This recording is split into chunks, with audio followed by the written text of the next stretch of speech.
Namanya boleh nami kemayit.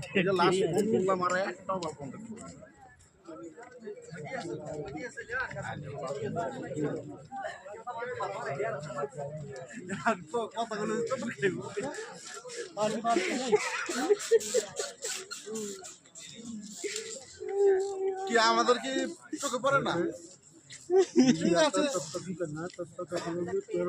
ঘোড়া চোখে পড়বে, গরু চোখে পড়বে না। শাশুড়ি খুঁজতো ক্যামেরা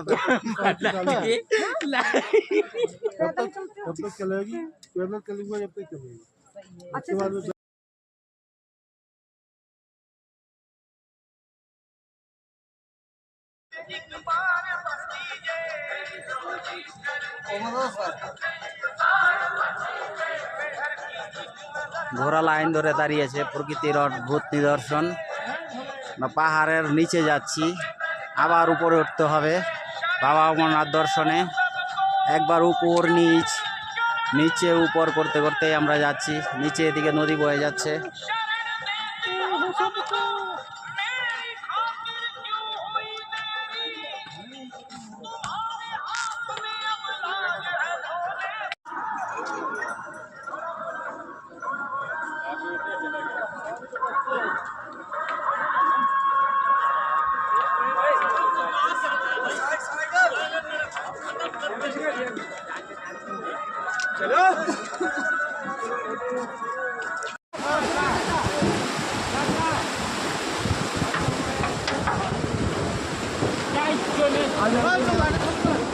মোবাইল বের করো।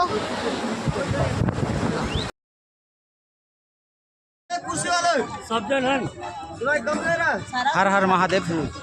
আমরা চড়তেছি অমরনাথ গুহায় যাওয়ার জন্য। এই পাহাড়, এই ঢালায় চড়াইয়ের উপর দিয়ে ওই দূরে যেতে হবে আমাদের। আর অনেকটাই নিচ থেকে আসছি আমরা। হ্যাঁ, কাজল আছে এখানে। আর লাইটটা ধরো তো, দেখি ঝুম করে কত দূরে যেতে হবে। ওখানে যেতে হবে আমাদের। এই সিঁড়ি নাই, পাহাড়গুলো লাইন করে দিয়েছে। ওই শেষ মাথায় চড়বো আমরা, পাহাড় বেয়ে শেষ মাথায় গিয়ে আবার নিচের দিকে যেতে হবে আমাদের। এখান থেকে 14 কিলোমিটার আমাদের পাহাড় চড়তে হবে। এখান দিয়ে ঘোড়া নিয়ে যাচ্ছে অনেকেই, আর অনেকেই পায়ে হেঁটে যাচ্ছে, অনেকে পালকিতে যাচ্ছে। এদিকে আমরাও যাচ্ছি। কাজল ধরো একটু। আমরাও যাচ্ছি পায়ে হেঁটে, খুবই ক্লান্ত লাগছে। এই যে দুই পণ্ডিত 4 কিলোমিটার চড়াই আমরা চড়েছি, অনেক ক্লান্ত লাগছে। তারপর চলতে হবে। বাবার নাম নিচ্ছি বম বলে। कोई सेल्फी ना की यात्रा पर आए सभी यात्रियों का हार्दिक स्वागत करती है। शिव लंगर कमेटी समाना पिछले 34 वर्षों से इसी स्थान पर लगातार हर साल आपकी ঝর্ণা में 45 এখানে जय भंडारा लगाया অমরনাথ जाता যাওয়ার है। সময়, বালটাল হয়ে যাওয়ার সময় ঝর্ণা আছে এখানে। এদিক দিয়ে यात्रा पर जाने অমরনাথ দর্শন করে লোক ফিরছে, हल्का फुल्का भोजन আর আমরা এখনো যাচ্ছি। नीचे রাত 3টায় রওনা হয়, यात्री भी हल्का এখন পর্যন্ত চলছি। जिससे आपको थकावट नहीं होगी।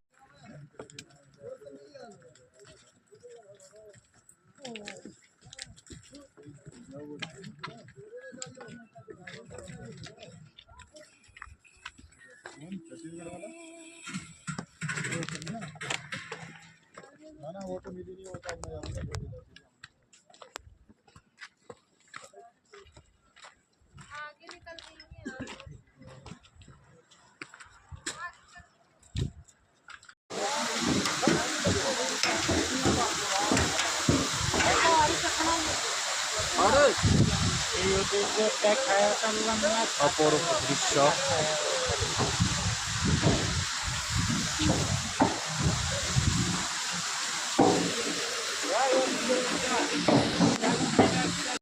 ওই যে দূরে দেখা যাচ্ছে কালীমাতা মন্দির। আমরা আসলাম এখান থেকে। কালীমাতা মন্দির, প্রাকৃতিক কালীমা এখানে আছে। এখান থেকে আমরা আসলাম ঢালু নেমে আর ওই দিক দিয়ে পেহেলগাঁও থেকে যারা আসছে ওই দিক দিয়ে আসতেছে, আমরা আবার ওই দিক দিয়ে ফেরত যাব। ওই যে ওই যাচ্ছে। এটা হলো বালটালের রাস্তা, আর ওই পারে হলো পেহেলগাঁওয়ের রাস্তা। পেহেলগাঁও থেকে যারা আসবে এবং পেহেলগাঁও যাবে ওই পারের রাস্তা, আর এই পারে বালটাল যারা যাবে বালটাল থেকে আসলো তাদের রাস্তা। আর ওই দূরে গুহা, বাবার ফানির গুহা দেখা যাচ্ছে এদিকখান থেকে। এই হলো গুহা, এই হলো গুহা। রাধে রাধে, জয় শিব শম্ভু। এই যে কি খরগোশের মতো দেখা যাচ্ছে, তো খরগোশ না,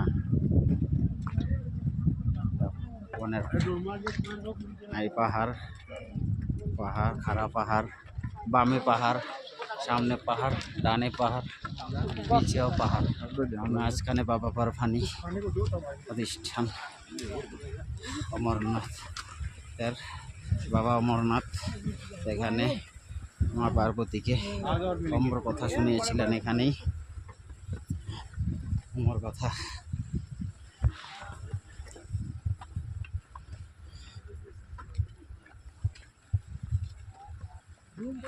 এখান থেকে আমরা যাচ্ছি বাবা বরফানি গুহার দিকে। এখান থেকে কাছেই মনে হচ্ছে দেখে, কিন্তু আসলে অতটাও কাছে না। জুম করে আমরা দেখার চেষ্টা করছি। এইটা সিঁড়ি হলো গুহা। এটা হলো পুরোটাই বরফ, বরফের নিচ দিয়ে বরফ গলে জল নিচ দিয়ে বের হচ্ছে, পুরোটাই বরফ এইখানটায়। এই দেখো বরফ, এই যে গাজল বরফগুলো ভাঙতেছে, এই যে এই বরফগুলো এখানে এখানে মিঠুন কাজল একটু বরফটা একটু দেখি বলছে। স্যার আগে দাদা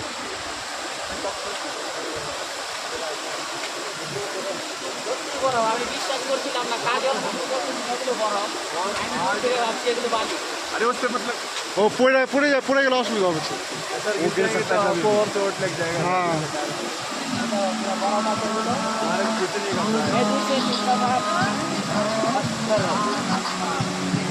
जिंदगी में पहली बार बर्फ देखा, फ्रिज में भी बर्फ नहीं देखा। ये लोग मुझे बोलता था बर्फ है, मैं सोचता था मिट्टी है, मिट्टी जैसा लगता है मुझे। अभी देखा तो अभी हाँ ये बर्फ ही है सच में। ये पिघलता भी नहीं है, हाँ ये परमानेंट है। পার্মানেন্ট है, পিকালতা নেই। এই দেখো এদিকে উপর থেকে জল ঝর্ণা হয়ে এই বরফ গলে নিচ দিয়ে জল বয়ে যাচ্ছে এই দিকটায়। এগুলো সবই বরফ, এটা বরফ পুরোটা, এই যে এতটা চওড়া বরফ। এটার উপর দিয়ে হেঁটে গেলেও কিছু হবে না, আবার ভেঙে পড়ার সম্ভাবনা। যেগুলো সব বরফ, বরফের উপরে আবার ওই যে পাথরের মাটি মুটি সব লেগে আছে, দেখে মনে হয় পাহাড়ি। আর উপর থেকে ঝর্ণা বয়ে আসছে। শিব শম্ভু।